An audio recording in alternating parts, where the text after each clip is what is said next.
We have these good hoochie mama dresses. She'd always followed her own path. Kelly was known to be a force to be reckoned with. I look beautiful in it tonight. She was a big personality. Everyone loved her. She was an inspiration to people. She was my rock. She touched lives. I was proud of her. Until it all came to a tragic end. I saw the door open, the woman get thrown out. She was shot. I was devastated. I was in shock. Everything just kind of went blank. This can't be happening. Not one of mine. Her death leaves the community desperate for answers. Was this a hate crime? My sisters die on a daily basis. But can police bring her killer to justice? You wanna go for a ride?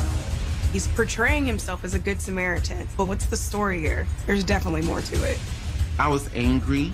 I was furious. They got in my car and they wouldn't get out. This individual that appeared to be female, when they spoke, was a male. It's always the gay panic defense.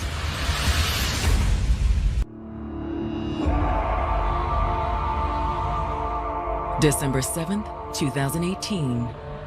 Detroit, Michigan. Once a powerhouse of American industry, the Motor City is struggling to reinvent itself. Detroit's a great town, but it's a gritty town. And we've experienced some very serious housing and economic crises. So it's really been trying to bounce back from all of that. Detroit is making a comeback. Our city is on the up and coming. But every reinvention has setbacks. Early that Friday morning, Detroit 911 receives an urgent call from the vicinity of Palmer Park. Palmer Park is a historical park in the city of Detroit, located in the University District. The Palmer Park area in the night can be a little bit of a sketchy place. This woman needs help. The caller says there was a woman lying in the street. I think she's hurt. Just get somebody out here. It was approximately 5:55 in the morning. Police are on the scene within minutes. My victim was laying on the ground, face up, on the corner. She was grasping what appeared to be a metal spike or like a piece of scissors. And she's bleeding from what appears to be a single gunshot wound. It was her left side right here, like in the armpit area. Oh, she's gone. The individual was deceased on scene. According to the ID, the police find in the purse, the dead woman's name is Kelly Stowe.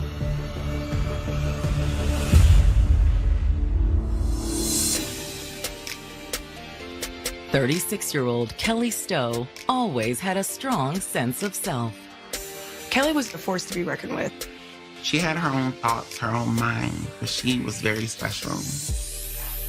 Not only was she beautiful and poised, but she was also generous, kind, loving, supportive.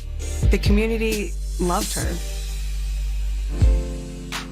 But it had taken determination to get there. Kelly wasn't born a woman. He was born Tristan. He was a grandma's baby, the light of everybody's life, spoiled rotten. We're a small family, but we love strong. And we're there, for each other, because we realize that we're all we have. And even from a young age, everyone realized that Tristan was different. The earliest I remember, I know like at 7, she would come home and, be crying, kids teasing her. I didn't really realize how much it affected me, but it was like, no, there's nothing wrong with you.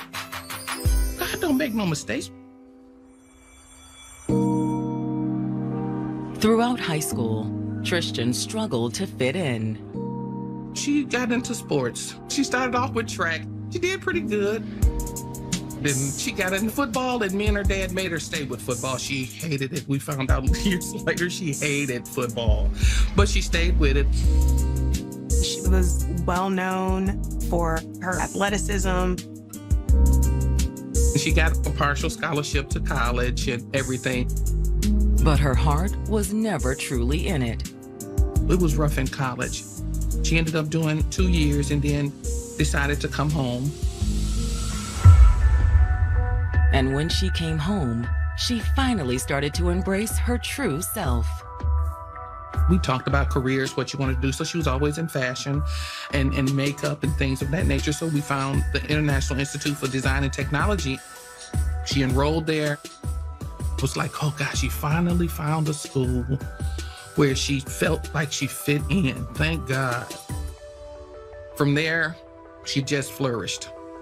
That's where she really found herself. It was then that Tristan became Kelly. She was like, mother, when I'm a woman, I feel empowered. I feel strong. I feel beautiful. And it was like, wow. I respect and love her for the fact that she accepted her truth. Nobody should hold nothing in if it's detrimental. Just be happy and live, you know? But it was when Kelly discovered the world of ballroom that she really found a home. The ballroom scene started in New York, where the Black and Latino community decided to come together and put on their own pageants and their own celebrations of who they are and their identities, and created a space that was just for them. When we were watching TV and saw people at BET Awards and walking on the red carpets, in our minds, we knew that we won't be able to do that. So we created our own space where we awarded ourselves and gave ourselves praise. So that's why it's important. It's ours. When it came to the ballroom scene, Kelly came alive.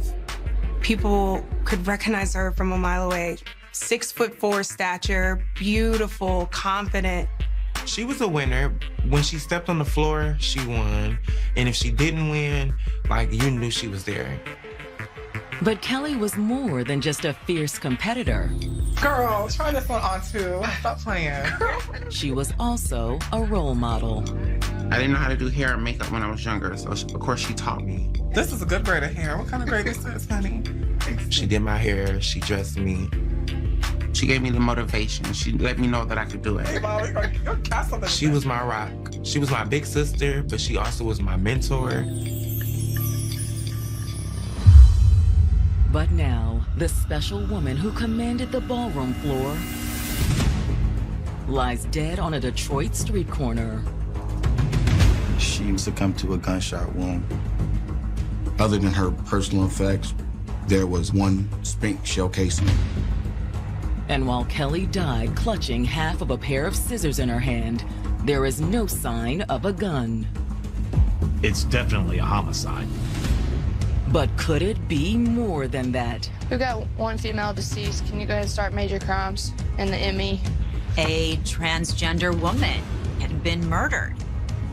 It is so dangerous for them just to be who they are. Was this a hate crime? On to shine in the world of ballroom. She loved it. That seemed to bring her a lot of joy. It is the best thing in the world when you are finally able to be your authentic self. So we have these good hoochie mama dresses. She was bold, beautiful, and funny, and intelligent. She was warm, and everyone loved her because she always had a loving smile on her face. She was a big personality. And she was a role model to those around her. When people are not afraid to be their authentic selves and be out there, that starts to break down barriers. She felt comfortable living her own life and her own truth. But now Kelly's life has come to a sudden, violent end. She is dead on a Detroit street corner, killed by a single gunshot wound. So investigators really needed to know if Kelly was the target of a hate crime. A hate crime is anytime you intentionally assault somebody just because of their sexual orientation, their social status, their religion, their ethnicity. A lot of people take for granted the little things that are really unsafe for my community.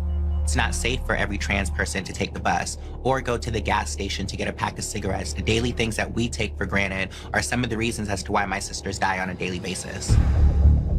Living this lifestyle, we have lost a lot of people, and it puts you in a scary place. It's being normalized, killing trans women. For the moment, the detectives aren't sure what motivated the murder, or if Kelly was even shot on the street corner. This could have been someone that's dumped out of a vehicle. This could have been an old spent shell casing. However, since the victim is trans, the detectives have to take that into account. At the onset of any investigation, you have to follow the evidence, right? And based on where they found Kelly, the detectives have reason to believe the crime could be motivated by anti-trans prejudice. Trans women of color, particularly, congregate in the 6 Mile and Woodward area, which is Palmer Park area in Detroit. It's been like that for quite a while. There is an LGBT center there. It's the only place in the city that will take them in. No homeless shelter will take in a trans person in the city because most of them are faith-based. So there's just no support system for this community. To survive, many turn to sex work. When I was younger, I was doing sex work, survival sex work. I didn't like it. I don't like it. It's very dark, creepy, scary. If you're there, know that you feel in your mind there's no other choice. Nobody in their right mind wakes up and says, this is what I want to do for a living. They don't have any other option to have the things that they need in order to survive, whatever that is, whether that's food, whether that's access to hormones, medication, a roof over their head, a phone to be able to call their loved ones. The detectives suspect sex work could explain why they found Kelly's body near Palmer Park. It has been historically a place where you find prostitution. If someone is looking for a target, if they're looking to murder a transgender woman, the Palmer Park area would be the perfect place to do that. But that doesn't necessarily mean that her death was a result of a hate crime. Hoping for insight, detectives start knocking on doors around the park. They're looking for more witnesses, right? People who were in maybe the park area, but it seems like nobody saw anything.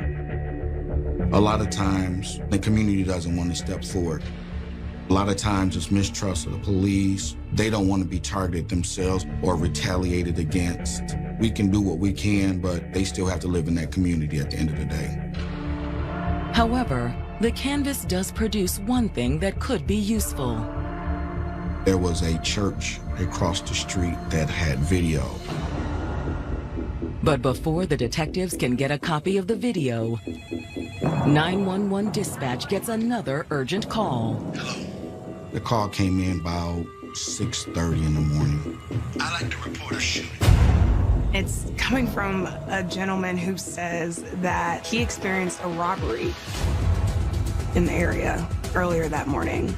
They got in my car. They wouldn't get out. Give me money, get out. He said that he had to shoot them. Get ready for the most real, A 22-year-old man laying in a pool of blood. most ruthless revenge. Detectives investigating the shooting that killed Kelly Stowe have just been informed that dispatch received a 911 call from a man who says he may be responsible. He said that he was driving early morning on his way to work and got flagged down by someone right outside of Palmer Park. It looks like she was in distress. I slowed down to see if she needed any help. The caller, 46-year-old Albert Weathers, says he'd stopped to see if she needed assistance. We learned that he was a pastor of a church in Sterling Heights. He does also say that he was a form of law enforcement because he was an armed guard at the Water Authority. So he had a little bit of training. You okay, ma'am? Oh, God, I think you're fine. He said that he was surprised when she had a low voice, like a man. But he says it's what happened next that really took him by surprise. Give me your money. The woman attempted to get in the car and rob him. She pulled something out of her purse. It looked like a knife. Give me your money. Get out. He says that he'd instinctively gone for his gun. In addition to being a security guard, he has a concealed carry permit. Out now! It just happened so fast. He said that he was aware that the gun went off. He didn't know if he had shot the person. I wasn't even aiming at her. He said she fell back out of the car, he yanked the door closed, and then drove off. You scared me to death. He said it wasn't until he calmed down and started thinking straight that he called 911. When the detectives return to the precinct to reach out to Albert, he agrees to come in and give them a statement. He wasn't too hesitant about telling his story. Thank you. While they wait for him to arrive, word of Kelly's death spreads through Detroit's tight-knit trans community. In our community, news travels fast. Like, I found out immediately. When I got that call, I was devastated. I was in shock because I literally talked to her a couple days before. The news also reaches Kelly's family. A friend of hers had called and she said, well, on the news, they had this story that a trans woman was killed, and I think it was Kelly. I guess everything just kind of went blank for a little while because I couldn't just get that together. You know, she's dead. I was just like, this can't be happening. Not one of mine. You know, that happens to other people. While Kelly's family reels from the news of her death, Albert arrives at the station to give his formal statement. He appeared to be very forthcoming. I'm just, still shaken up by the situation. Yes, sir. He starts the interview by telling the detective what happened that morning. He told us that he was on the way to work and realized that he didn't have enough gas. I needed, to stop at the gas station. He went to a gas station that he was familiar with in the area and comes to the intersection of Brush and 6 Mile. That's when an individual on the corner waved their hands like this, as if they were in distress and needed help. And so as I raised the window down, that individual unlocked my door and proceeded to get in my vehicle. When asked what happened next, he said this individual immediately requested money from him. And that's when this individual that appeared to be female, but when they spoke, was a male voice. I'm trying to help you. He stated he refused to give money and requested that she exit his vehicle. And from what he said, she wouldn't get out.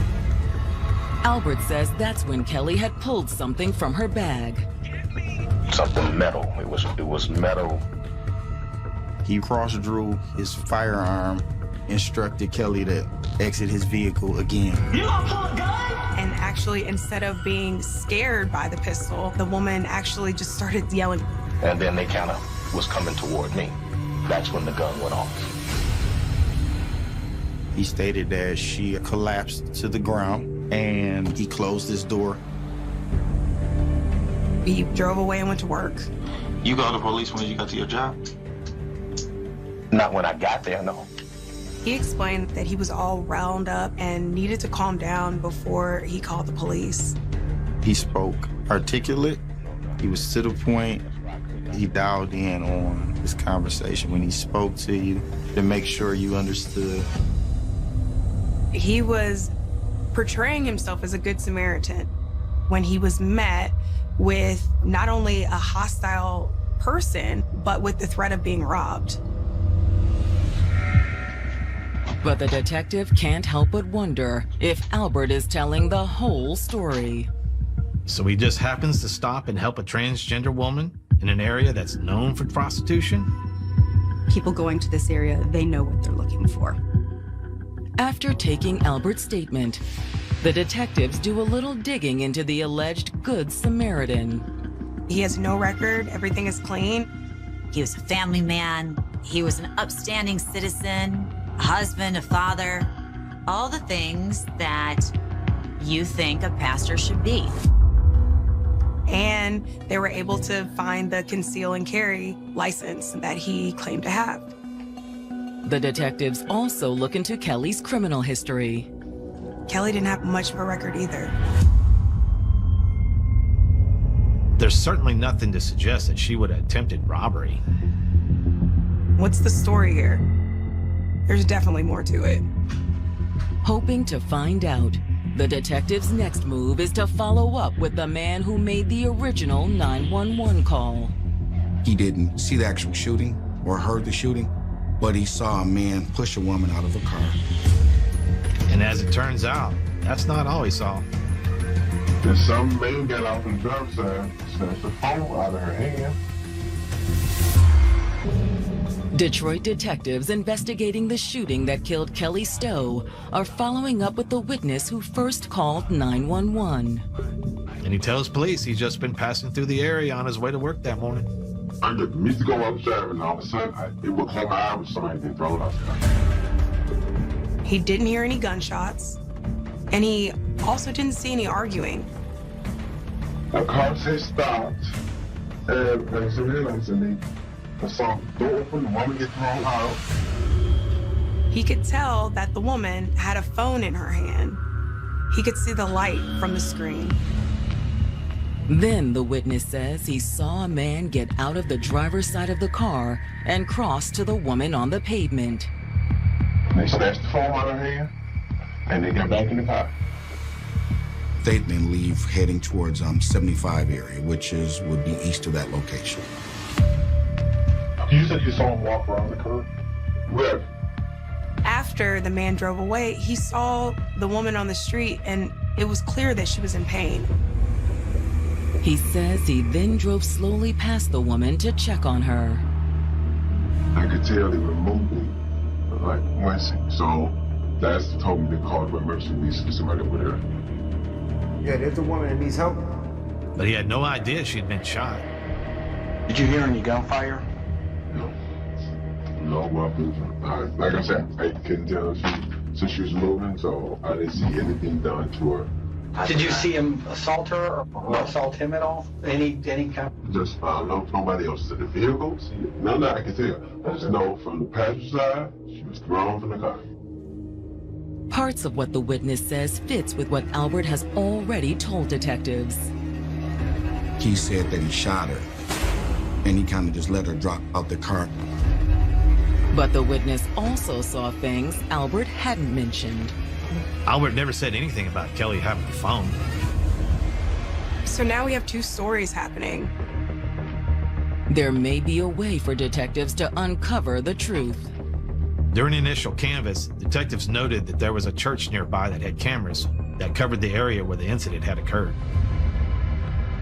I had one of our video people extract the video from the church. The video is grainy, but it does show Albert's car pulling into frame. It was dark, but you could clearly see that the car stops, and you can see the dome light coming on in the car, and you can see there's some sort of communication going on in the vehicle because it's just sitting there. Then a moment later, a man does get out of the driver's side. It's very grainy video, but you do see that he then approaches the passenger side. You see a muzzle flashed. Could that be the supposed phone light that the witness saw? Kelly's essentially dumped out of the car, left in the street, and he goes back around, gets into the driver's side, and pulls off. However, while the video doesn't quite match the eyewitness statement, it doesn't confirm Albert's account either. Mr. Weather stated that a woman flagged him down as if she needed help at that corner. But in the video, Kelly was already in the car when Albert pulled up to the corner. Which makes me believe that he picked her up at a different location. The video also provides a possible clue about where Albert picked up Kelly. The video was very grainy. It was dark, but you could most certainly see the car actually came from a street that ran perpendicular to 6 Mile. They're coming from the direction of the nearby LGBT center. A lot of trans people go there that experience homelessness, that need non-perishable items, a food box, and different resources. Detectives suspect someone at the shelter could know more about Kelly's death, if they're willing to talk. The trans community, for good reason, has in the past not really trusted law enforcement. Sometimes they're sex workers. They don't want to deal with the police. Right this way. But this time, the detectives are approached by someone from the trans community who is more than willing to talk. They really had decided that they had had enough. I came forward out of rage. I just was thinking about my friend. She is a survival sex worker, and she knows Kelly. And she also knows Albert. You want to go for a ride? I just knew, like, this is the person that did it. This is the person who killed my friend. She said it wasn't a robbery. This was on purpose. That killed Kelly Stowe have just been approached by a woman named Bridget who says she knows Albert Weathers, the man who admitted to shooting Kelly in self-defense. He picked me up from time to time. I was really scared for my life, but I also knew that somebody had to speak up. She has known Mr. Weathers for a long time. Yeah. I had known him before I even hit the age of 20, and I'm 35 now. And Bridget says Albert is no stranger to the women that work that area of Detroit. He comes to the Palmer Park area and picks up prostitutes. Albert was a client? Not for a while, but yeah. Why not for a while? It just wasn't worth it. My experience with him was negative. There was always a conflict at the end of any of the sex work. Whatever they agreed to, we wanted to change the price of the services. I walked away a lot of times from him with no money. She also tells police that Albert's behavior is aggressive. It's like we was living a double life. I never would have thought he was a pastor. I never would have thought he had a family and a wife. He was very manipulative and verbally abusive. Like, he was a monster. So you saw Albert pick up Kelly before? Yeah.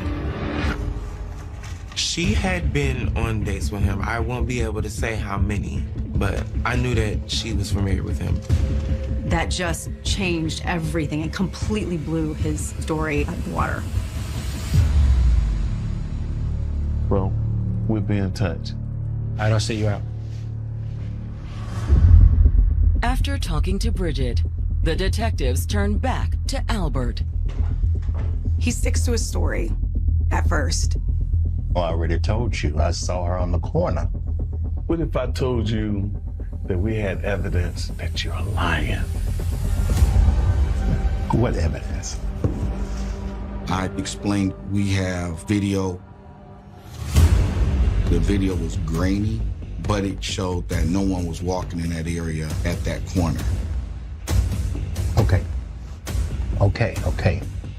I picked her up. We had an argument. But I didn't mean to kill her.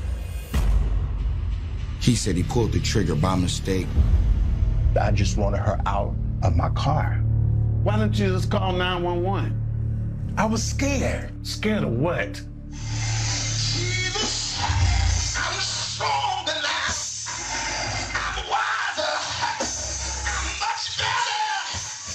He's a pastor, and he didn't know how this was going to be perceived, that he was picking up a trans woman for sex. As long as we continue to villainize trans women, we're going to continue to be murdered. We're going to continue to have higher rates of domestic violence because of the social stigma. The reality is a lot of them rather love us in private and kill us in public than have anybody know of their association with us. But while social pressures and prejudice created the circumstances that led to Kelly's death, it was Albert who pulled the trigger.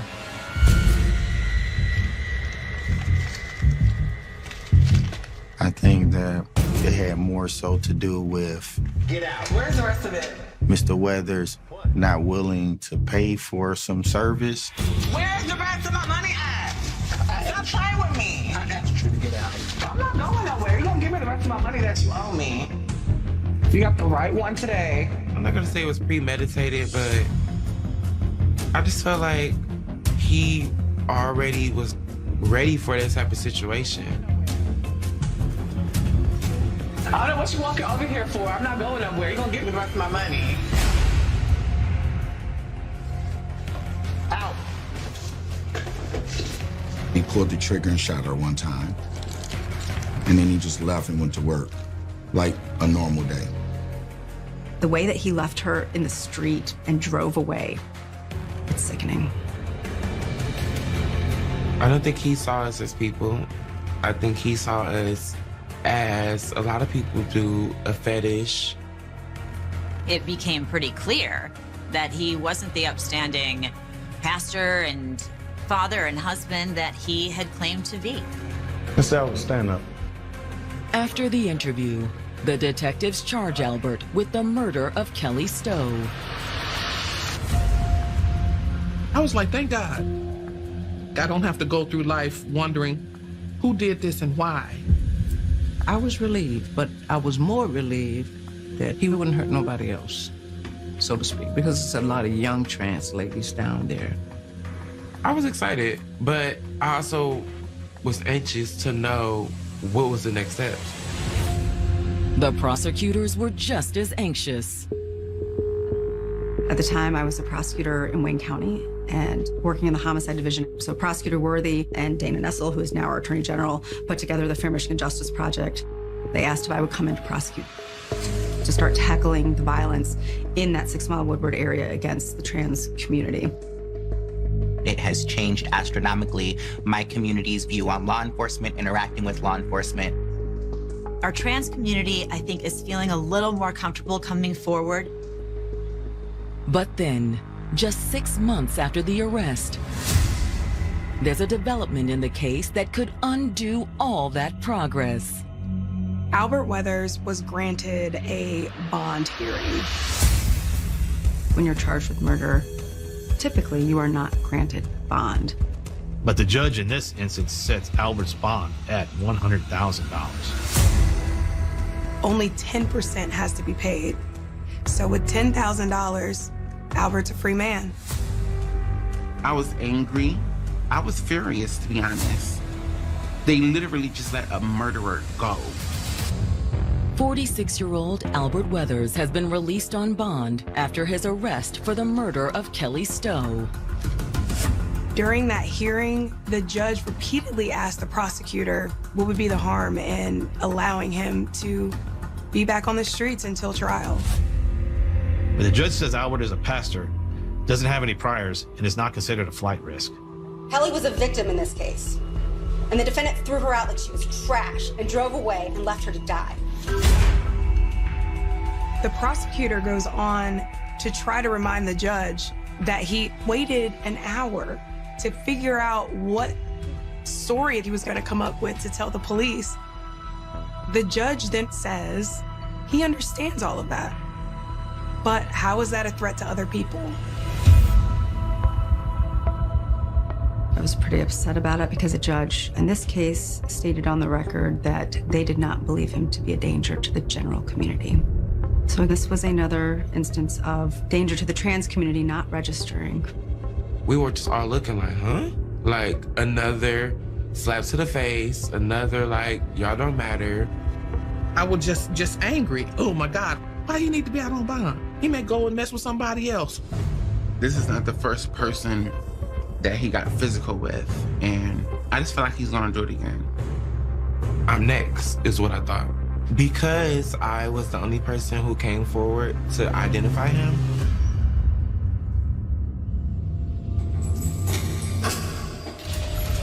After making bond, Albert returns to his job as a security guard.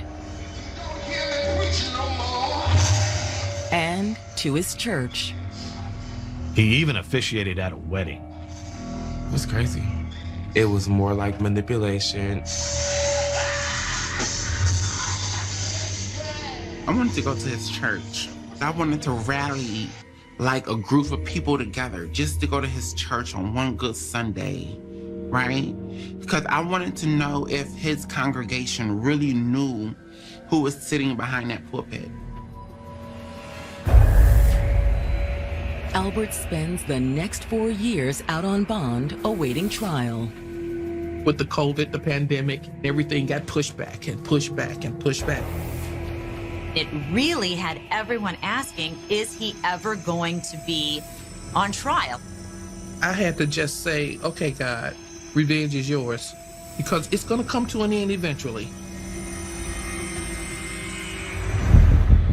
Finally, in 2023, Albert's attorneys reached out to the prosecutors about a possible plea deal.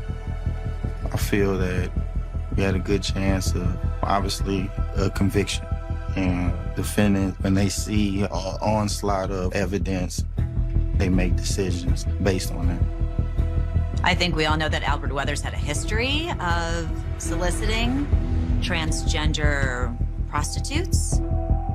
He was already facing pretty serious allegations, and I don't think he wanted all of that out in the open. The prosecution also worries that a jury might believe Albert's claims of self-defense. It's the gay panic defense that they want everyone to buy into. It's always the gay panic defense. A lot of it comes down to what you can prove. You don't know what a jury's gonna do. It's possible he wouldn't serve any prison time at all. In July of 2023, Albert pleads guilty to second-degree murder and a felony firearm charge. The felony firearm is an additional charge that goes with the commission of a crime while using a firearm. In exchange for his plea, the judge sentences Albert to 8 years for murder, with an additional 2 years for the firearm charge. I was not surprised with the plea. He knew he was guilty. We knew he was guilty. They knew he was guilty. The judge knew, but that's not a sentence. Of course, you know, you hear murder, you want 20, 25 years, but the prosecutor, she was very good in explaining how that system worked. So once she broke it down and when it came back to what they said, I was okay with that. For murder, too, for someone who has no prior criminal history, these numbers are actually within the realm of what they could get after a trial. Everyone would have liked to see him serve more time, but I also think after so long, I think everyone was glad to see that justice was being served in some way. I'm glad that finally this was an end and he admitted guilt. The family does have a little bit of closure that Mr. Weathers is sitting down in prison, and hopefully he will understand why he's there.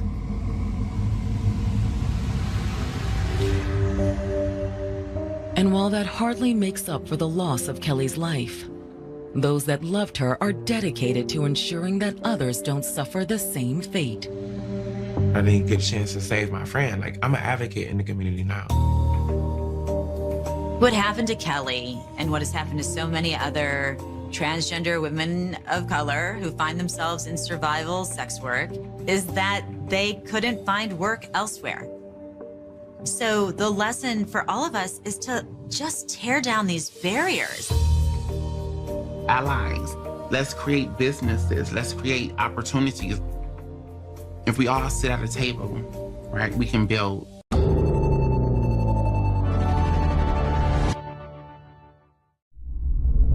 This program documents actual homicide investigations. Criminal charges are often dropped or reduced, and all suspects shown are presumed innocent unless proven guilty. He was a dedicated coach and mentor. He was passionate about coaching students in high school. His players loved him. Dion, you know these plays. He was a father figure to them. But off the field, he was a player too. He was dating multiple women. I've always known him to be friendly with the ladies. He's just having fun and loving life.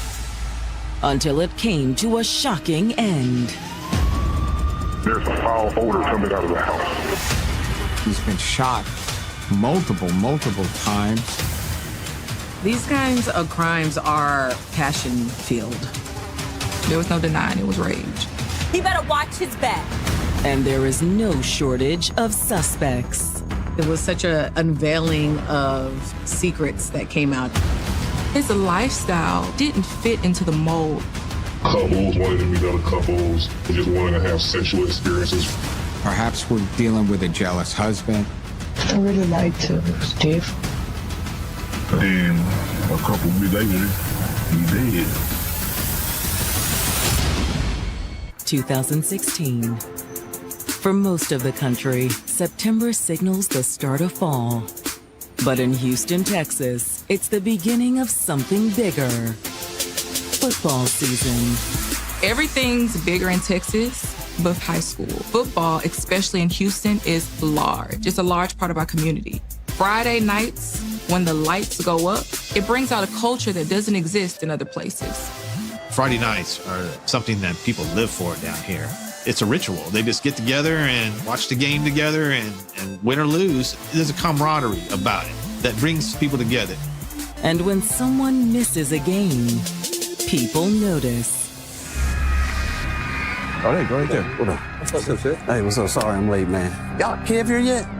Man, I ain't seen him. So that Friday night, when Clear Lake Academy takes the field in their season opener, and Coach Kevin Roman is nowhere to be found, his friend Cedric is starting to worry. Hit him up, see what's up. Kevin was a beloved coach at Houston's Clear Lake Christian Academy. Hey, yo, Kev, man, where you at? He knew that his friend had gone out of town recently, but he had planned to be back. He had like this weird feeling in his gut that something was wrong. Kevin really loved Clear Lake Christian Academy. He was fully committed to everything that he was a part of there. The students that he was coaching truly felt like they were a part of his family. They're shocked. They just cannot believe that he's not right there front and center for them. Hit me up, bro. Cedric tries to reach Kevin multiple times, but never gets a response. That's very odd. Usually they would have talked by now. By the following day, there is still no word from Kevin. So on Saturday night, he drove over to Kevin's house over in Sunnyside on the southeast end of Houston. He goes to that house hoping that it's just all just big misunderstanding. That appears to be the case when he arrives at Kevin's house. There's no car in the driveway. Maybe something had come up and Kevin was still out of town. Still, he decides to knock on Kevin's door just to be sure. He notices that something's wrong. The wooden front door is open, but the burglar bar looks closed. Something just doesn't feel right. Hey, Kev, open up the door, man. The burglar bar was locked. He hears a TV going. Oh. That's when it hit him. He started to smell a foul smell that begins to turn his stomach. I can only imagine the sinking feeling in his gut. He knows something is extremely wrong.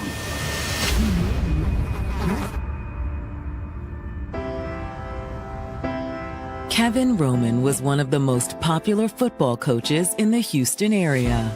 His players loved him, his colleagues thought highly of him. He's loved by his family. He's loved by his friends. He is a likable guy. He took a lot of pride in his work.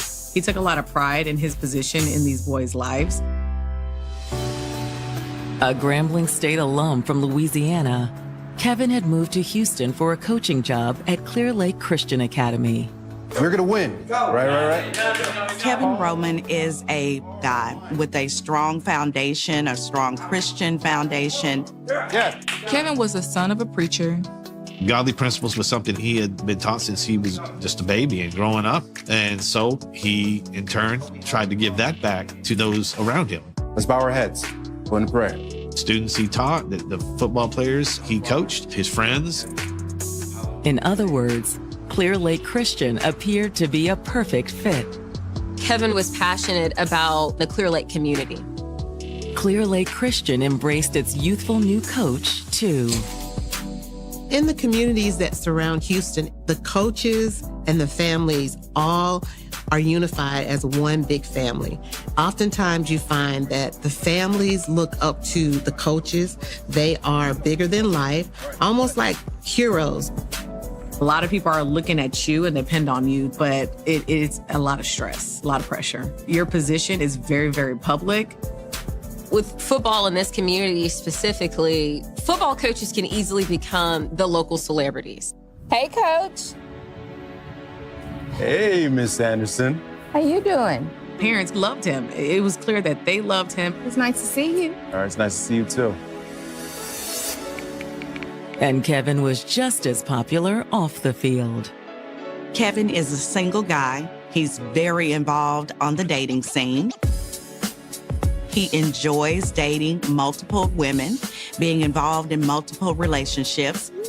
He has a lot of charisma. You know, he's a people person. He's a ladies' man. Who's that, man? His girl from the other night. Oh, okay. I actually got her number when she's walking down the street. He's just having fun and enjoying himself and loving life.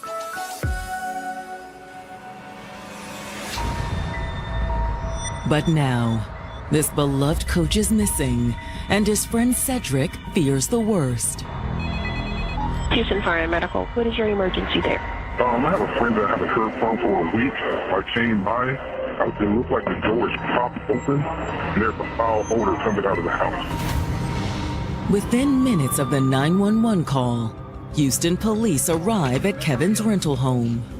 When a call comes in to law enforcement from someone saying, something's not right, and I smell a foul odor coming from my friend's home, that's a priority. They make forced entry. Inside, they find the house in disarray. There was packaged food lying around. There was empty bottles and trash that's strewn about. However, despite the mess, it appears that the odor is coming from deeper in the house. First responders traced it back to the master bedroom. Sadly, they make the discovery. They do find a body. It's not just the love of the sport, it's the love of the people in the sport. He really enjoyed being a part of the children's lives. But now, after a worried 911 call, Houston police have discovered a decomposing body in Kevin's master bedroom. The body was too decomposed for a positive identification. But since it appeared to be a black male, police believe that it was Kevin. And it's obvious he didn't die of natural causes. He's been shot multiple times. There are bullet wounds around his neck. There's bullet wounds in his chest. Officers also find 11 .45 caliber shell casings lying on the bedroom floor.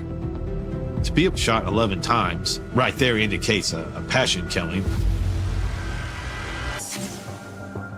There are also several neckties tied to the bed frame.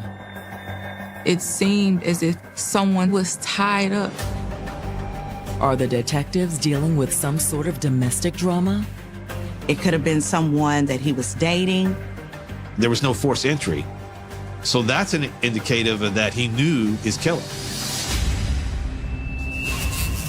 Based on the evidence, detectives definitively rule out a robbery gone wrong. They realize that very valuable electronics are still hanging on the wall. His wallet is still in plain view with almost $100 worth of cash.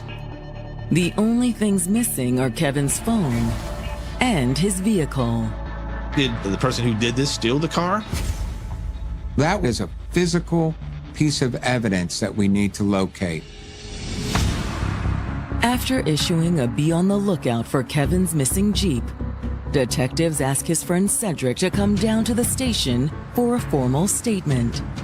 They want to know socially who he had relationships with. Stress right there. We should come down. Cedric begins by explaining that he's known Kevin for a long time. 1997, we met playing high school football against one another. He's one of those friends that you're going to touch base with every weekend. Which was one of the main reasons Cedric has gone over to Kevin's house to check on him. I imagine in a million years he never thought what he was about to walk in on. Hoping to get to the bottom of what happened to Kevin, detectives start by asking Cedric about his friend's love life.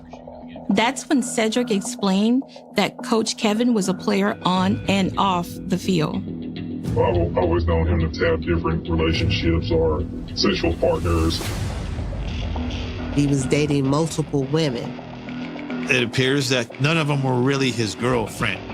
However, Cedric insists that didn't make Kevin a bad guy. I can honestly say that even the girls he was just sleeping with, he still had a level of compassion and concern. In fact, Cedric says that Kevin was always upfront with the women he was dating. Kevin was very transparent to the people that he was with. He told them that he was talking to multiple people. Detectives had to consider whether the women that Kevin was seeing were casual and easygoing about relationship as he was. Some, women get more attached than maybe you want them to be. If Kevin was a player, perhaps we're dealing with a jealous girlfriend. It opens it up to a point where maybe one of these women wanted something more or that he didn't want to give. Or he never complained about any young lady. Additionally, Cedric says that he doesn't know much at all about the various women Kevin had been seeing. Mostly just our conversations for, hey, I was out last night and I met this girl, never really in detail. He says the most recent exploit Kevin shared with him was typical of their exchanges. He was just driving around the neighborhood, driving home, and he saw a young lady walking. It just seemed like, I guess she shouldn't be in the neighborhood. And so he stopped and had a conversation with this particular person, and this young lady came by his home, either that night or the next night, but he never mentioned a name. He said Kevin rarely named names. My name's Kevin, by the way. In fact, the only thing he really knows about her isn't exactly helpful for detectives. Kevin mentioned her as having a big booty. That was Kevin, so I didn't think anything out of the ordinary. While Cedric offers detectives considerable insight into Kevin's life, it doesn't bring them much closer to finding his killer. There was multiple people. It could have been. Kind of sees a lot of different women. Yes, sir. Which is fine. It's a lifestyle. But Cedric reveals the bachelor life wasn't the only lifestyle he was living. A year back, he actually invited me to this Facebook group. People were setting up parties and meetings with one another. The sort of meetings and parties that are at secretive hotels and clubs. That it was a swingers party. Football coach was also involved in Houston's swinging community. There was a Facebook page set up with all the people that were having these different types of parties. So in this Facebook group, the primary purpose of the most part is to set up sexual engagements with them. Sexual engagement parties, people just wanting to have sexual experiences with other people, that kind of thing. So he had multiple people that he was talking with. It could be couples to couples, it could be singles to singles, yes, sir. Singles to couple. Yes, sir. No real rule set or anything, just kind of anything goes. No, not that I know of. All Cedric knows for sure is that very few people in Kevin's life knew about his foray into the swinging world. When it comes to sexual alternative lifestyle, quietness and discreetness is very important.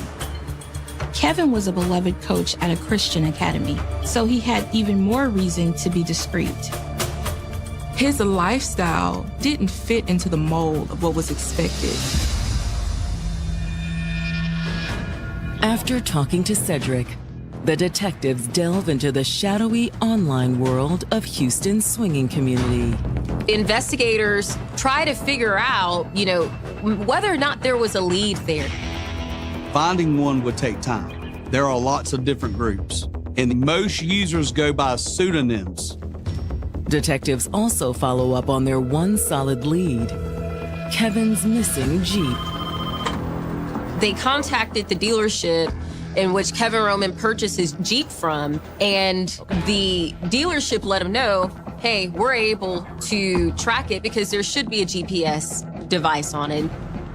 In most of these cases, GPS trackers are used for repossessions. They want to get their car back too, so they have a vested interest. Just get it to me as soon as you can. In assisting in this investigation. The GPS data shows that Kevin's Jeep was parked at his house until the morning of September 4th. But on the morning of September 5th, it pinged at another location. It's about 10 minutes from Kevin's house. In the days after his death, it's given the same location. Using the GPS information from the tracking device, detectives locate Kevin's Jeep. It's been abandoned in a parking lot several miles from Kevin's house. They found some of his stuff inside, and they found his cell phone. The phone has been smashed and the battery removed. There had to have been some information that was stored or that was inside the phone that the person wanted concealed. Could there be incriminating text messages or photos between Kevin and his killer? Maybe Kevin bumped into somebody at a swingers party that he knew from real life. Clear Lake is a very small, tight-knit community.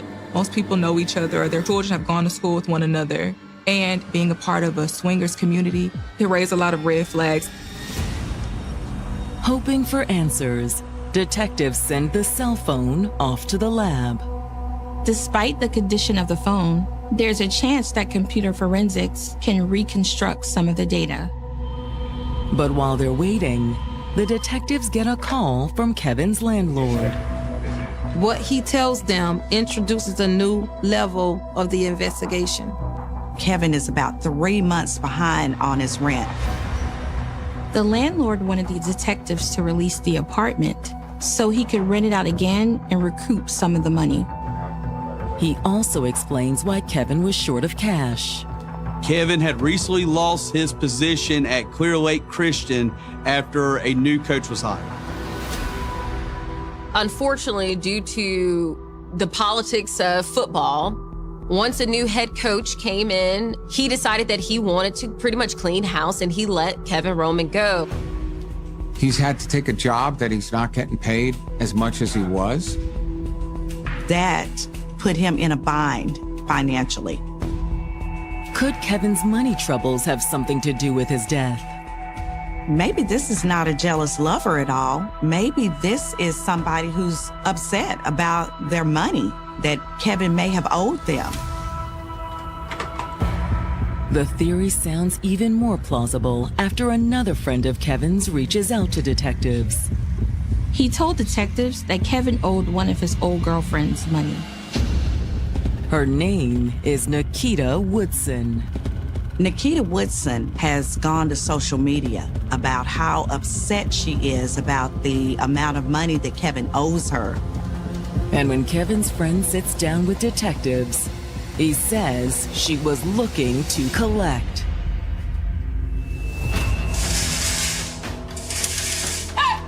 He said he was at Kevin's house one night alone when Nikita showed up. Tell Kevin to come in. He's not here. She came over there and talked about where Kevin at, where Kevin at, where Kevin at. He owed me some money, he owed me some money. I'm like, I don't know where you at. He said he called Kevin and told him that Nikita was looking for him. He didn't want to talk to her. And according to Kevin's friend, that had only made Nikita angrier. You don't want to talk to me? She was angry. And kind of like, if I have to say, it was more threatening than anything. He better watch his back. She gonna get the rest of her money somehow. She decided to post some social media statuses about him owing her money. And a couple of weeks later, he did. have learned that one of the coach's many ex-girlfriends had made threats against him. He better watch his back. She's upset because Kevin Roman owes her money. Kevin was let go from the teaching job, so he was really struggling. Not that it mattered to Nikita. She probably loaned him money thinking that she was going to get it back. So hoping to embarrass him, she decided to post some social media statuses about him owing her money. She made a post about the situation. What would you do about somebody that owe you money? She even called him out on it. Kevin's friend has receipts too. I could just show you her Facebook page. She's made several posts about how upset she is about the amount of money that Kevin owes her. What's even more interesting for detectives is that Kevin's friend can only show them screenshots of Nikita's posts. Once news got around that Kevin was dead, Nikita had apparently deleted all her angry posts about him. So now they're wondering, is she just trying to cover her tracks? She was a key person to look at. Okay. Thanks for coming in. Yeah. Show you out. But when detectives attempt to locate Nikita, it turns out they don't have to go far to find her. She was in jail when the murder most likely occurred. Police confirmed that she was in jail on a probation violation. She could not have possibly been the person that did this. In the days and weeks that follow, detectives chase down every lead they possibly can. This included going through Kevin's social media. They wanted to find out who was connected to him or who he was seeing romantically. We got Kevin's Facebook page up. I would like you to take a look at it. All right. Then detectives circle back with Kevin's friends. At this point, we've been building a lot of profiles to try to get who people are. Many of these people look familiar. She did look familiar, but I don't remember her name. Unfortunately, because of the private lifestyle that Kevin had, a lot of people use anonymous type profiles. All the leads that investigators had, they had worked as much as they could. But all of those leads bring detectives to a dead end. And 3 years pass as Kevin's case goes cold. Kevin's family likely went through a gut-wrenching couple of years to not have enough evidence to figure out who it was. It's almost like a gap, and you can't fill it. And Kevin's family aren't the only ones suffering. You also have the students that he made an impact on. They were fighting for justice for him the way he fought for them on the field. With each passing year, the hope that Kevin's killer would eventually be caught begins to fade. Something like this will happen in a community, and then people tend to forget about things. But the Houston police haven't given up on finding Kevin's killer. They have protocols in place. You don't just get to shelve that case. They also have what's called cold case units that look at old cases.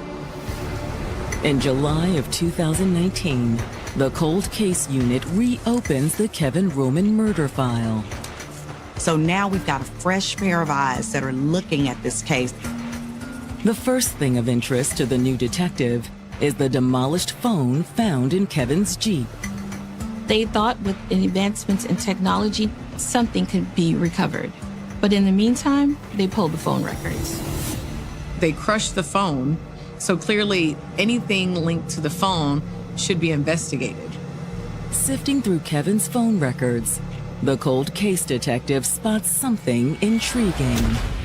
There's a pattern in this one phone number that stopped calling him on the day that he died. All of Kevin's other friends were still reaching out. Does the person behind the mystery number know something the rest of Kevin's friends don't? Why call a dead man? Okay. When the detective runs the number, it comes back to a woman named LaQuenta Johnson and her brother, Derek Brown. They had one line that they shared. Both of their names were on it. The brother and sister also shared an apartment. And you'll never guess where. Derek Brown and his sister, LaQuinta, live directly across the street from where the Jeep was abandoned. Now, if you're a detective, your heart's racing. This is a lead, this is the hunt. Ace believes he has identified 2 potential suspects in the murder of the beloved football coach. There is somebody constantly calling Kevin and vice versa.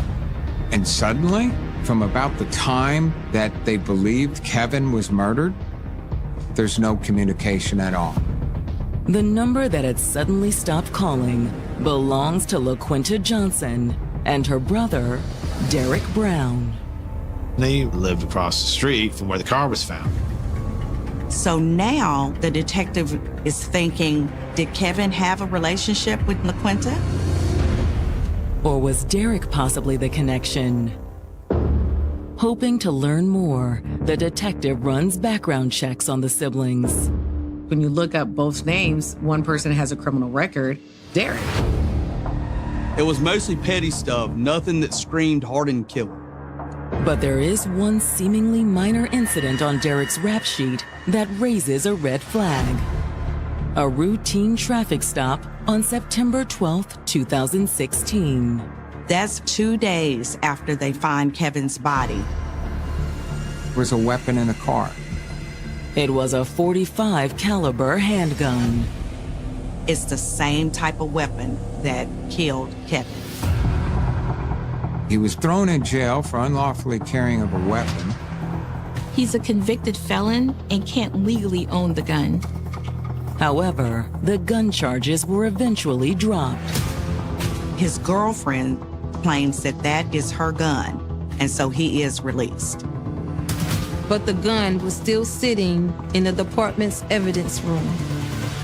Suspecting they've had the murder weapon this entire time, the detective retrieves the gun and sends it to the crime lab.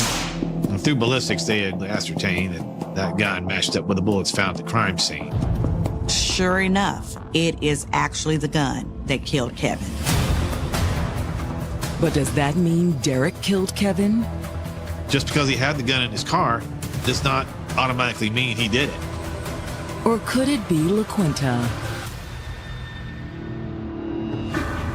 Police have reason to believe that's the case when they receive the result of the crime lab's forensic work on Kevin's phone. The attempt had been made to smash it, but they were able to still get inside the phone. The detective finds the number Derek and LaQuinta shared listed in the contacts. There was no name, just cue big booty, she was walking home. Could LaQuinta be the same woman that Kevin told his friend Cedric about shortly before the murder? This was early August. He was just driving around the neighborhood and he saw a young lady walking. He noted that she had a big booty. The information recovered from Kevin's phone also reveals that he and LaQuinta started talking around August 12th, 2016. They're able to find numerous exchanges between her and Kevin. You got 2 texts, bro. This girl from the other night. I actually got her number when she was walking down the street. The flirty messages suggested a sexual relationship. Then, on September 1st, came a sudden flurry of text messages from LaQuinta to Kevin. She was just furious. She accused him of cheating on her. Kevin tried his best to calm LaQuinta down. He asked her to come over on September the 3rd of 2016. And sometime within the next few hours, he was dead. Based on when Kevin went silent, the detectives suspect that the murder occurred in the early morning hours of September 4th. The puzzle pieces begin to fall into place. Although when the detective subpoenas LaQuinta's phone records, there's a piece missing. They see that her phone was actually turned off on September the 3rd. And then on September the 4th, her phone is turned back on.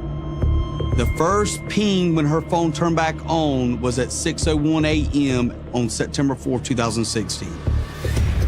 The tower her phone connects to is near her apartment, which also happens to be near where police found Kevin's Jeep.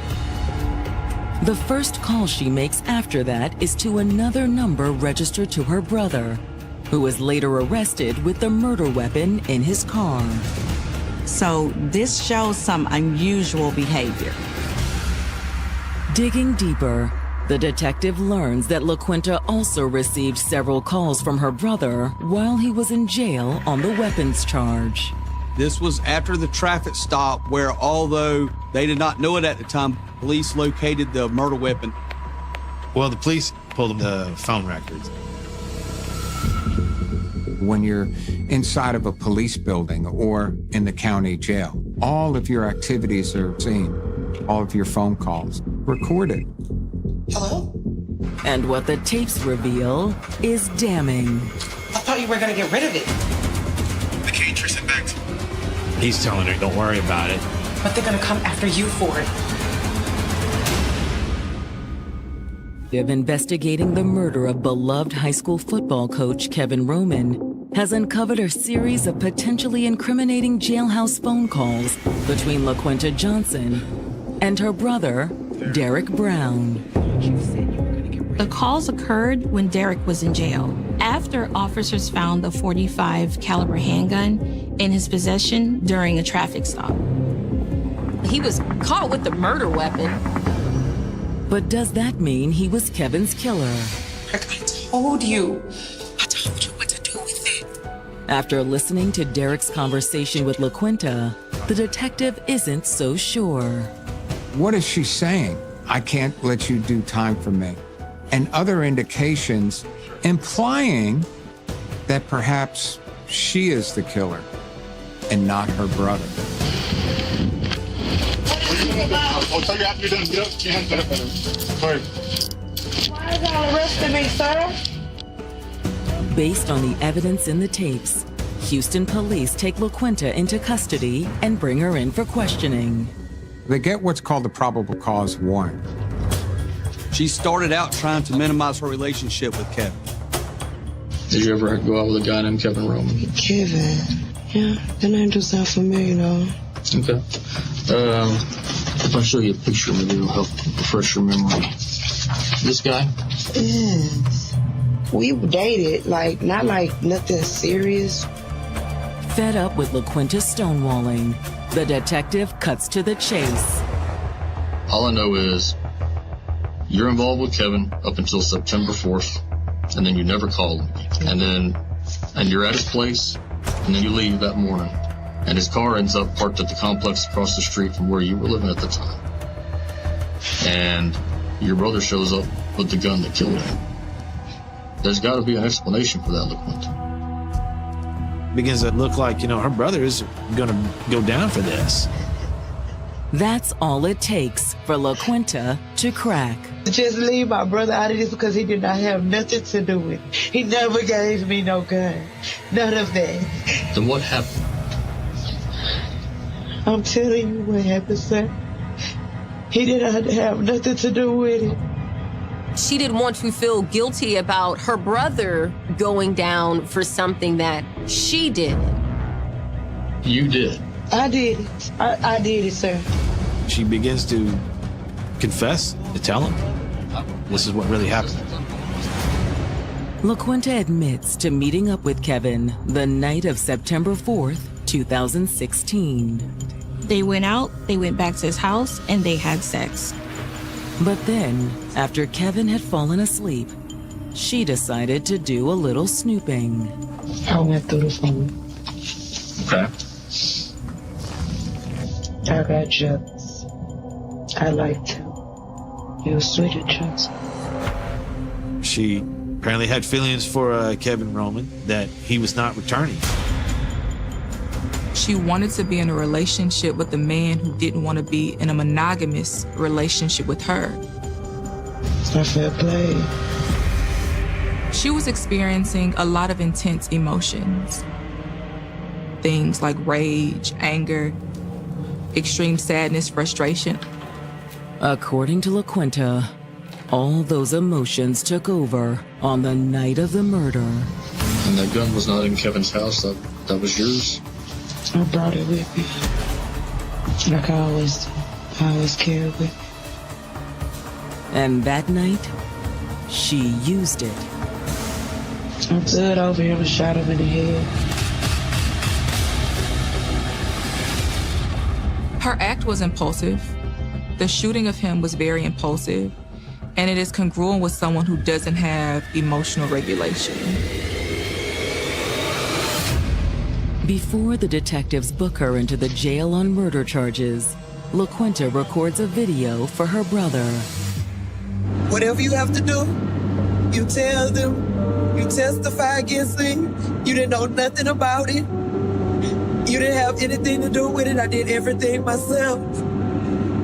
I'm sorry, brother, for even putting you in this. I love you. Exonerated by his sister's confession, Derek Brown faces no charges related to Kevin's death. Investigators chose not to go down the road of charging Derek Brown with tampering with evidence, and he could have been very much so liable for that. But in the grand scheme of things, more than likely the investigators looked at, we have the murder, we got the confession. In December of 2021, more than 5 years after the murder of Kevin Roman, LaQuinta Johnson pleads guilty to murder. By doing a plea deal, it saves the state a lot of money. It saves a lot of time, a lot of effort. It also guarantees that that person will be convicted. She is sentenced to 45 years. She will more than likely end up dying behind bars. I believe justice was served. But justice is a tricky thing to pin down. It is very subjective. What one person thinks is justice is not for the next person. Even with people saying, well, it should be a life for a life, even then, it doesn't feel like enough, because what really is going on is a condition of the heart. It's the condition of love and missing someone. I need you. This team needs you, all right? People lost a good friend, a coach, a family member. I need you guys on the team. And there's not anything that is tangible that can ever replace a human's life, right? There's no amount of money, there's no amount of time. It's literally just a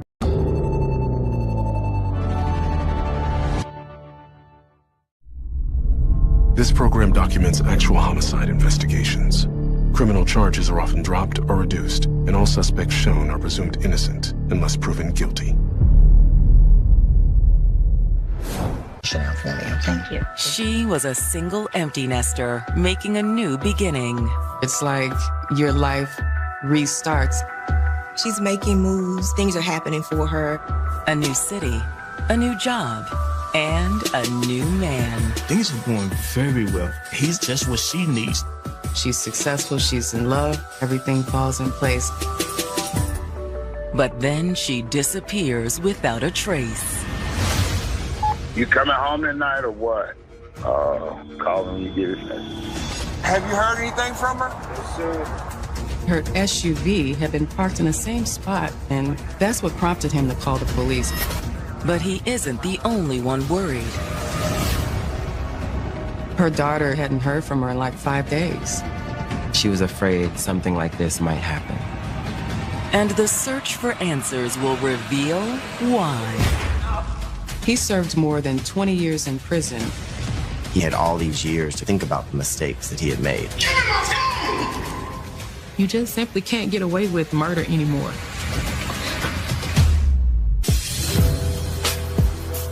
November 10th, 2020.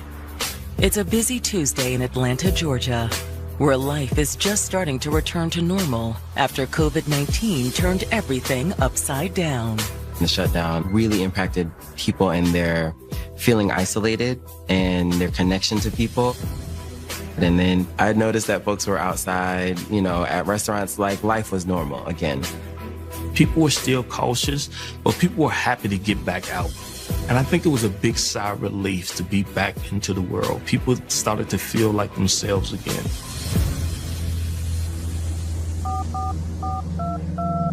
But that afternoon, things still feel far from normal for Tracy Brock. Tracy's kind of worried about her mom.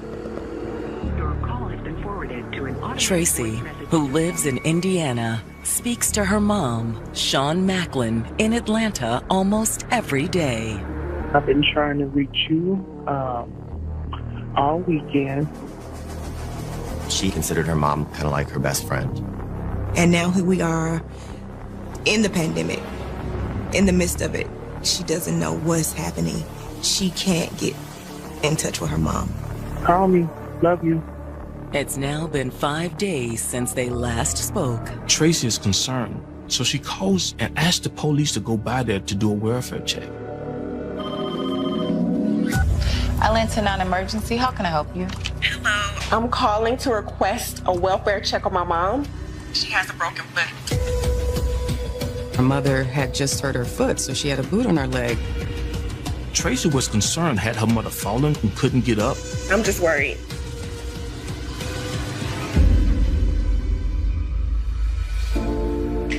"56-year-old Shawn Macklin had spent most of her life serving others. Shawn was a compassionate person. She worked in healthcare. She dedicated her life in a field where she could help others. Folks who work in healthcare love people. They love working with people. But Shawn's greatest love was her daughter. She was there for her family, and she was an amazing mother. Mother and daughter were especially close. She's like her best friend. And once Tracy had moved out and started having kids of her own, Shawn was ready to make a big life change. At 56, you can find yourself in limbo because no, you're not 20, but you're also not 80. You have a lot of life ahead of you. So now what do I do? Where's my place in the world? The search took her to Atlanta. She really wanted to kind of live and enjoy, you know, independence. So she moved down to Atlanta. She got a job as an office manager with a local healthcare company. Hi, you have an appointment this morning? I have an appointment. But even with a new city and a new job, there's still something missing. She's looking for a partnership, someone who can help make her feel more stable. Okay, thank you so much. Has anyone told you how infectious your smile is? You can't say infectious in a doctor's office. And in 2019, she met Bernard Stokes. He's in his mid-50s, charismatic and charming. Immediately, they hit it off. There's an instant attraction. She's excited. Like, ooh, the potential is attractive. You know, my schedule's pretty flexible. Think you might want to meet me for some coffee? I'd like that. Thank you. You're very welcome. That was probably exhilarating for her, you know, and you fall really quick when that happens. They get together and they start seeing each other. This is what Shawn has been waiting for. And she wasn't about to wait any longer. The two of them decided to take their relationship to the next level, and they moved in together. Bernard was a maintenance man for an apartment complex, and because of his job, he got an apartment. He had his own place. She has a good job. He has a good job. So things are going very well for Shawn at this point. She's successful. She's in love. She felt absolutely wonderful.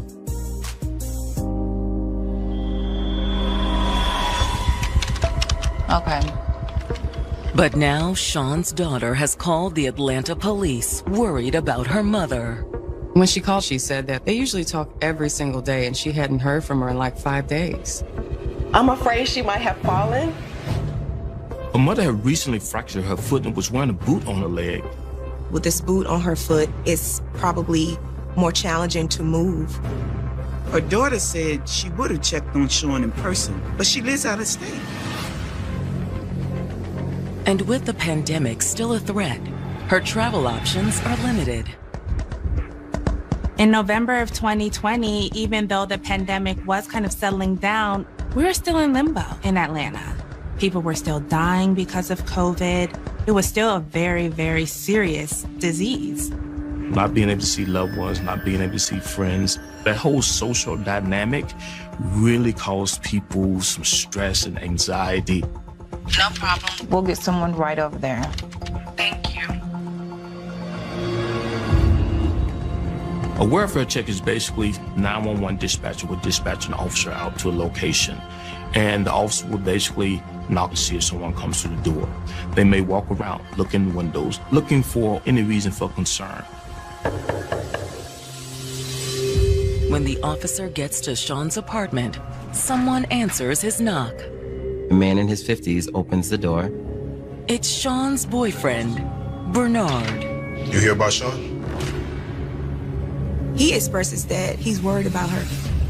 He hasn't seen her since she left for work 4 days ago. I hadn't seen her in a few days, but I already filed a missing person report. We'll get you checked in, okay? In Atlanta, Georgia, 56-year-old Sean Macklin was making the most of her newfound freedom. When you become an empty nester, it's like your life restarts. She was looking for a life where she can enjoy herself. And she'd found the perfect man to grow older with. He's charismatic, just what she needs now, someone to love on her. She's successful, she's in love. They were looking forward to building their future. I hadn't seen her in about 4 or 5 days. But now Atlanta police are at the couple's apartment after Sean's daughter asked for a welfare check. She hadn't heard from her mom. She speaks to her mom every single day. And when Sean's boyfriend Bernard comes to the door, he says he tried to report her missing. When was that? A couple of days ago. And that was the last time you saw her? It was a couple of days before that. He said that they had some personal issues going on. Issues? What type of issues? Hell, I just asked her to move out. He said that he and Sean were in the process of splitting up. He was given the apartment through his work, and so it was her who had to leave. And she agreed. We still care about each other, but you know it's for the best. I found an apartment. He said that she actually was already packing her stuff and preparing to move. According to Bernard, that's one reason it took him a couple days to call the police and report her missing. He says on Friday the 6th, Sean got up at her usual time to get ready for work. I'll be out of here soon. All right. I can help you move your stuff if you need me to. Thanks. I'm off to work. And then she left for work after that? And that was the last time you saw her? Yeah. Bernard says he went back to bed and he didn't get up until it was time for him to go to work. But he says that when he got home, Sean wasn't there.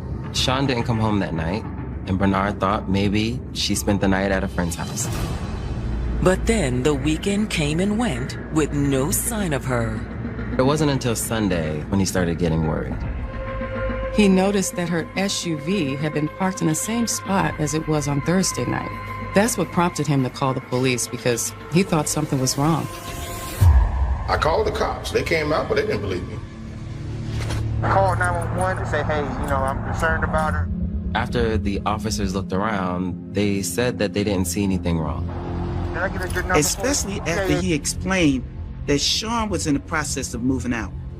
But the officer conducting the welfare check isn't as willing to let things go. After all, Bernard wasn't the only one who hadn't heard from her. Had you tried contacting her daughter? Well, she hasn't made contact with Tracy. That's why I'm here. She haven't contacted Tracy? Something must be wrong.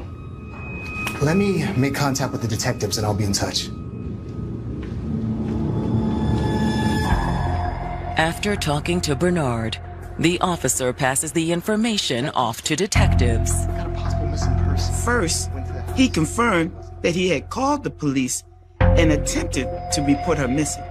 In fact, they even find body cam footage from the encounter. Have you heard anything from her? In the video, he explains the impeding breakup and how she's moving out.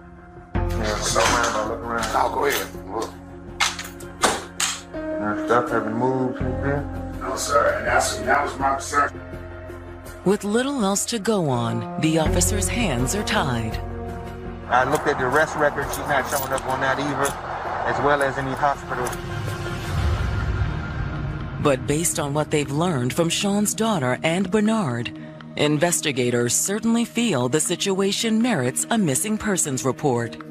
Yeah, that seems kind of strange. We'll take it from here. Thanks. Thanks, guys.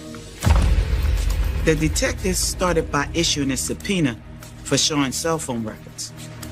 They know the phone records will show where she's been, if she's used the phone at all. It will ping her location. Then the detectives follow up at the doctor's office where Sean works. Hello, ma'am. Hi, hello, how are y'all? Her boss explains that everyone loves her. She's a joy to work with. She says that Sean is incredibly reliable and a hard worker. She also says that Sean rarely ever calls in sick. She always went to work on time. So it was very surprising and shocking when she didn't show up and didn't call. I tried to reach out to her Friday. Sean's manager said that they'd send text messages during the morning hours and then stated they tried to call during the afternoon. But phone went straight to voicemail. She never called you back? No, which was really unlike her. So now detectives are curious. Did Sean talk much about her personal life at work? Her manager says that she was pretty private. That is, until recently. She started opening up about issues she was having with Bernard. They were going through a breakup. And according to her manager, Sean and Bernard were not on good terms. This contradicted what Bernard had told detectives. The manager also said that one big issue stood out. He was evicting her. Give me that phone! Detectives investigating the disappearance of Sean Macklin have learned that her boyfriend, Bernard Stokes, was trying to evict the 56-year-old office manager from their apartment. The breakup was not as amicable as Bernard had painted the picture. She was having with Bernard. Her manager actually stated Sean requested Monday off so that she can go to court to deal with the eviction. Which is one reason Sean's manager wasn't too worried when she didn't show up at work on Friday. I just thought she took off because, she was trying to find a place or something. But then she says she received a strange call at the office on Monday. Bernard called and asked for Sean. She thought it was strange that he would call her job looking for her when he knew that she was supposed to be in court with him. I had no idea she was missing. Well, thank you, ma'am, for your time. All right, thank you so much. All right, thank you. By the time detectives return to the station from Sean's workplace, the phone records they've requested are waiting for them. They noticed she hasn't made any outgoing calls since Thursday, the 5th. But there's several incoming calls, including calls from Bernard and Tracy. That alone will cause detectives some concern. However, the incoming call data does allow detectives to track Sean's movements. The phone companies can tell detectives what location or what tower that person was near. The phone pinged off of 2 towers. The first ping was an hour southwest of Atlanta, in the small town of Grantville. After it pinged in Grantville, it pinged again in Fairburn, Georgia. Now, Fairburn is halfway between Atlanta and Grantville. So it seems like Sean goes to Grantville and starts making her way back to Atlanta. And this was 7 hours after Bernard said that he last saw Sean. And after that, the phone went dead. It would be alarming if you're saying that the person is missing and then you see activity cease. But do the phone records mean something happened to Sean? Or that she'd even gone to Grantville? Someone else could have been in possession of the phone. Hoping for more information, the detectives contact Sean's daughter, Tracy. Hello? They asked if her mother knew anybody in Granville. I don't think so. She rarely knows anyone outside of work as far as I know. Why? Well, her phone pinged there recently. What? She was already worried about her mom, and now it's even more. She also told detectives that she's been doing a little digging on her own. She was able to log into her mom's emails. And what she found was troubling. There was no activity since the 5th. There were several important emails that she didn't answer, and one was an approval for a new apartment. The message was never opened. Based on the phone activity and the unopened emails, the detectives believe Sean went off the grid sometime Friday. Detectives asked Tracy, was there anyone who would want to harm your mom? And that's when she said she was afraid something like this might happen. What do you mean? Well, I didn't want to say anything to begin with because I was hoping it was nothing. But now, Sean's daughter reveals the awful truth. Bernard was actually abusive towards her mother. Are you sure? Well, that's what she said. Tracy says it started when her mother became suspicious of Bernard. Where he's working as a maintenance man. He'll be in their houses for hours. So Miss Macklin would sometimes find it interesting that these women would want to cook for him. Wanted him to come by just to check. Sean went through Bernard's phone looking for other women's messages and texts. And it turned out that her suspicions may have been justified. He was talking to another woman. The hell are you doing? And when Sean confronted Bernard about it, he turned violent. Give me my phone. Give me my phone. Tracy says that he actually broke Sean's arm. Give me my phone! And allegedly, the boot that she had on her foot was also because of him. Did you ever witness him being violent? No. Have you ever heard him threaten her? Not exactly. But Tracy does say that her mother was growing increasingly afraid of Bernard. She even took out a life insurance policy. Tracy also said that her mother obtained a carry permit and got a gun. According to her daughter, that's why she'd started looking for a new place. But she didn't want to leave before having somewhere else to go. I told her just to get out, go to a shelter if she have to. But she said she would be okay. So at this point, Tracy is afraid that Bernard really harmed her mom. The detectives are starting to think so too. All right. Well, thank you so much. We'll be in touch. When they look into his background, they realize that there had been domestic calls made several times to the apartment. Now, when police were called to come to Sean's and Bernard's house, they were all verbal arguments. There isn't any evidence of physical abuse, including the injuries that Tracy claims her mom sustained. But does that mean that what Sean told her daughter isn't true? Domestic violence happens behind closed doors and not always is reported. And in instances where the police will come, nothing will happen because the abuser is so good at hiding and disguising what is actually going on. However, there are some things that Bernard can't hide from the detectives. He has a litany of charges. But what is most shocking is that in 1992, he was convicted of murder.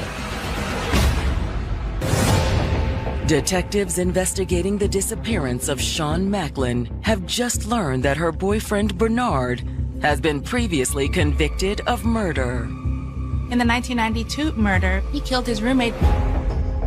At first, he says he murdered his roommate out of self-defense, thinking that the roommate was an intruder. He told an entire story. How he heard noise, he grabbed a gun, and shot this person by mistake. It might have worked, if not for one thing. I'm leaving. Y'all need my money. I don't have your money. I'm leaving. You're not leaving, going anywhere. How you gonna try to make you? His roommate had a feeling that he was going to do something to him. So what his roommate did was put a recorder in his pocket. And the recorder told a very different story than the one Bernard gave police. They actually had an argument. They were arguing about him moving.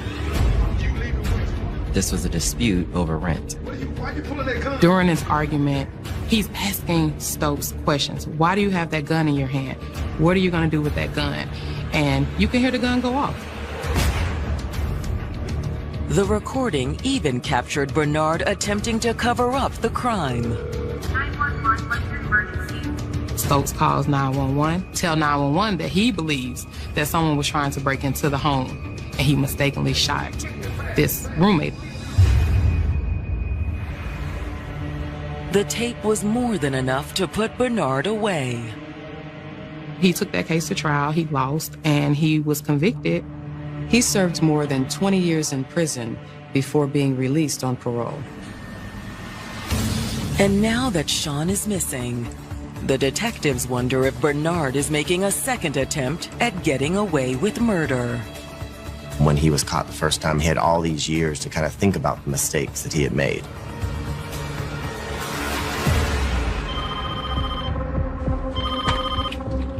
After uncovering Bernard's prior conviction, the detectives reach out to his parole officer. His PO says that since he's been released, he has been mild-mannered and he's trying to get his life together. The parole officer also says that Sean knew about his past. Sean was aware of this murder, and she was trying to help him. She had a loving heart. You know, she wanted to see him succeed. That says a lot about her personality, right? She may have just believed in him, or maybe she wanted really to believe in love that bad to where she would kind of look past even murder. But had her faith in Bernard ended up costing Sean her life? Just because Bernard's parole officer speaks highly of him does not mean that he would not kill again. Hoping to find out, the detectives head to Bernard's apartment with a search warrant.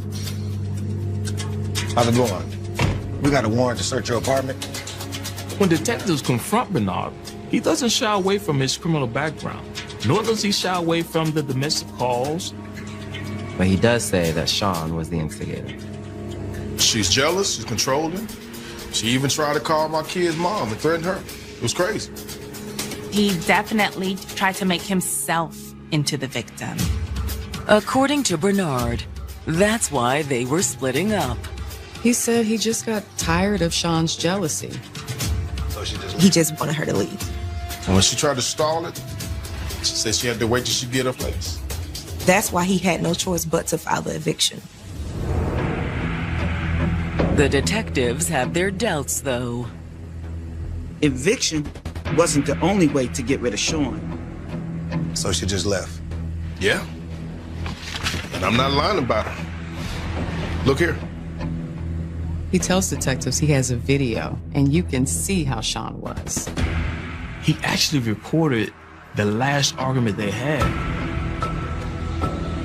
The video is only a few seconds long, but you can hear Sean yelling at Bernard from the bathroom. I don't give a damn. See, that's what I'm saying. You do them, but take it out on me.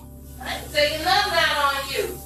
I don't want to take your life out on you. It's your life. You do.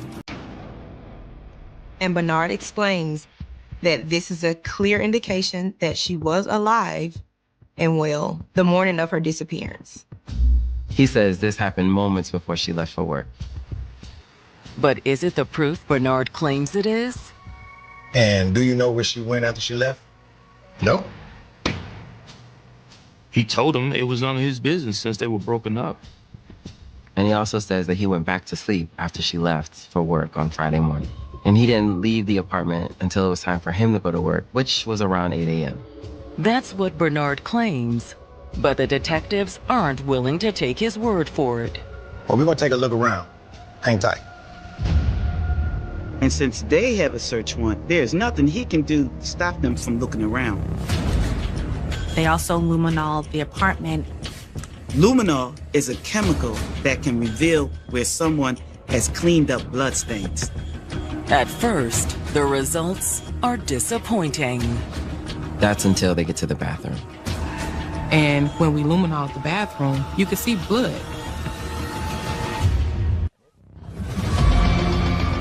Detectives investigating Sean Macklin's disappearance have just found evidence of blood in the apartment she shared with her boyfriend, Bernard Stokes. Luminol reveals that there is splatters of blood in the bathroom. You could see blood smears on the bathroom handle, the bathroom sink, and also on the floor. There's also blood on the molding and a comb on the counter. It's not enough to prove that anyone was killed in the bathroom, but it is quite suspicious. Hey, Bernard. When detectives ask Bernard about the blood, he says he has no idea how it got there. However, given all they knew about Bernard's criminal past and his alleged abuse of Sean, the detectives didn't believe him. All right, we're gonna have you come down to the precinct for some more questions. We'll meet you down there. It's fine. But before they head back to the station, the detectives stop by the apartment complex's management office. They want to see the surveillance video, the hours surrounding Sean's disappearance. When they review the video, they get the first evidence that Bernard is lying. First of all, they're able to see Sean the evening before her disappearance. On November 5th, around 7 p.m., you see on surveillance video, she exits her car and she goes into her building. But they never see her leave again. And there's no chance she could have left out a different exit? No, we have 17 cameras. It'd have showed up if so. You roll forward to the next morning? Sure. However, the cameras do capture Bernard leaving early the next morning.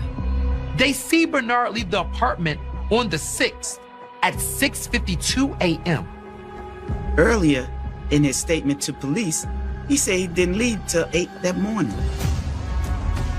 And the lie isn't the only thing the cameras catch. We see him kind of back his pickup truck to the trash compactor area, and the bed was empty.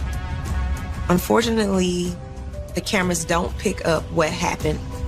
But when he pulls back out 20 minutes later, there's several items in the bed. One of the items that they see is a big box. Where did this box come from? And why does he have it? For detectives, the answer is simple. Her body was in that box. In his hallway, there's no cameras that lead to the compactor where we believe he drug her body before he backed his truck in and picked the body up and put it in the truck. Bernard then leaves the complex and doesn't return until 4:30 that afternoon. And guess what's missing from the truck? That big box. And when he gets out of the truck, Bernard is also wearing different clothes than he had on when he left. So where did he go for 7 hours? What happened to the stuff in the bed of his truck? And why is he wearing different clothing? Detectives believe there may be a way to answer at least some of those questions. Detectives place a trace on his license plate for the truck. The trace allows detectives to go through the reams of data collected by traffic cameras and license plate readers scattered throughout Metro Atlanta. You just simply can't get away with murder anymore. We have too much technology. After requesting the data, the detectives sit down with Bernard. They want to see if Bernard's going to be honest. Detectives ask him, What did he do in the moments after Sean left? Unaware of what detectives have uncovered, Bernard sticks to his story. I told you after she left, I went back to sleep and I didn't get up to about 8 a.m. So detectives press him and ask him, did he go outside? And he says no. You never left the apartment at all? No, I was in bed. Detectives then let him know, we saw you on camera, and then he explains, finally, oh yeah, I went out to go get a cigar. Detectives don't believe him at all. So detectives try to appeal to Bernard's compassion. You must have loved Sean. Don't you want to help us find her? Of course. He acknowledges he cared about her and he wouldn't do anything to hurt her. But then he reveals something that is very interesting to police.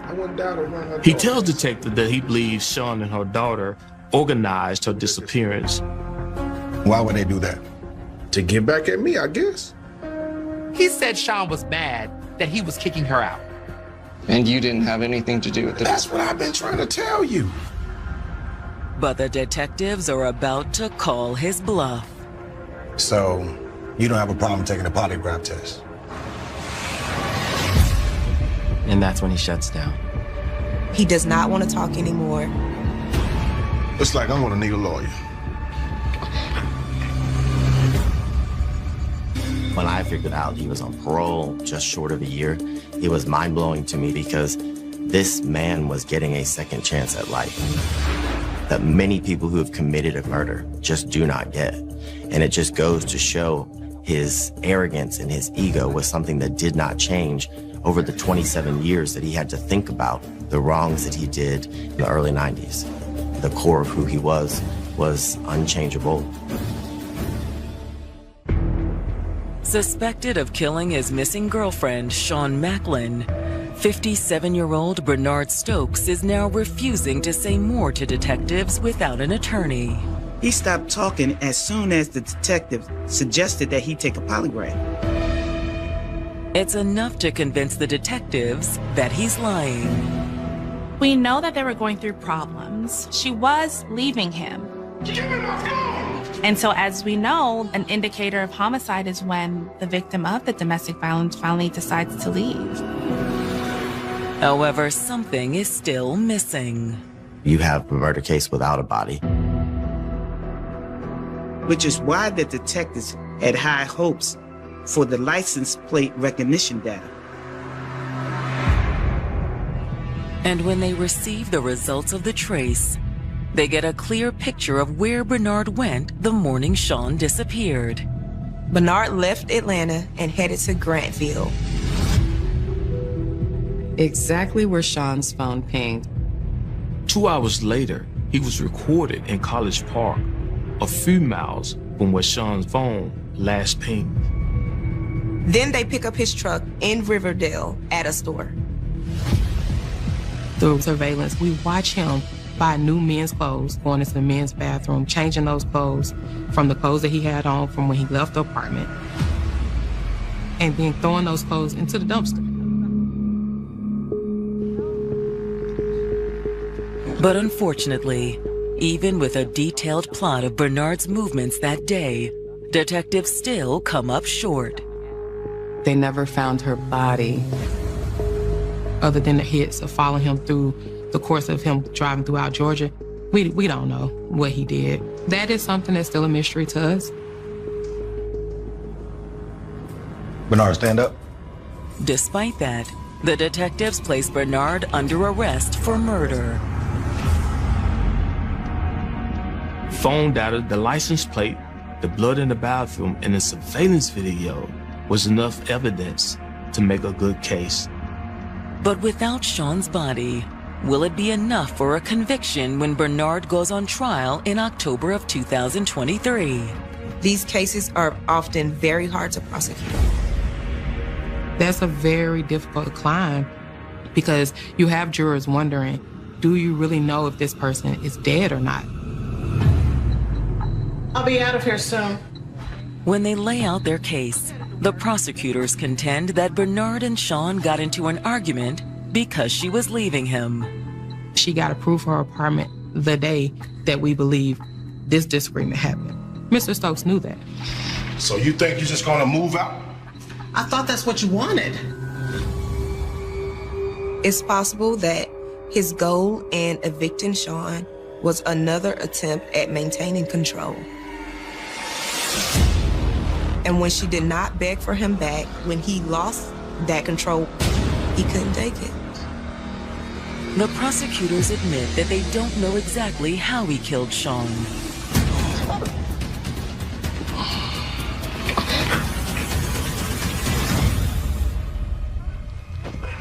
But they argue that her body was in the box Bernard hauled away from his apartment the morning she disappeared. The prosecution also argues that Bernard only reported Sean missing to cover his tracks. In addition, and this is how sneaky he was, he actually called Miss Macklin's phone and left voicemails on her phone to cover it up. You coming home tonight or what? It's late. When it's the defense's turn, Bernard says that he'd been just as desperate to find Sean as anyone. Bernard maintained his innocence throughout the trial. But Bernard's claims make little impression on the jury.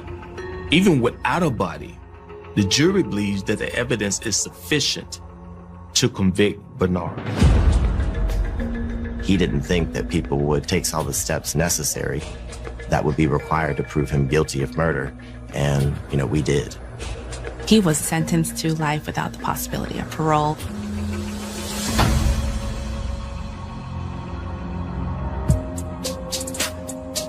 It's a welcome relief to those wanting to see Bernard off the streets. When the judge sentenced him to life without the possibility of parole, it was even better. Because we know that he doesn't even have a chance, like he did for the 1992 murder, to get out and hurt anyone else. But the prosecutors also see Sean's story as a warning to others. Something that stuck with me in this case was that she stayed because she wanted to wait until she was secure enough to leave. I wish she had left.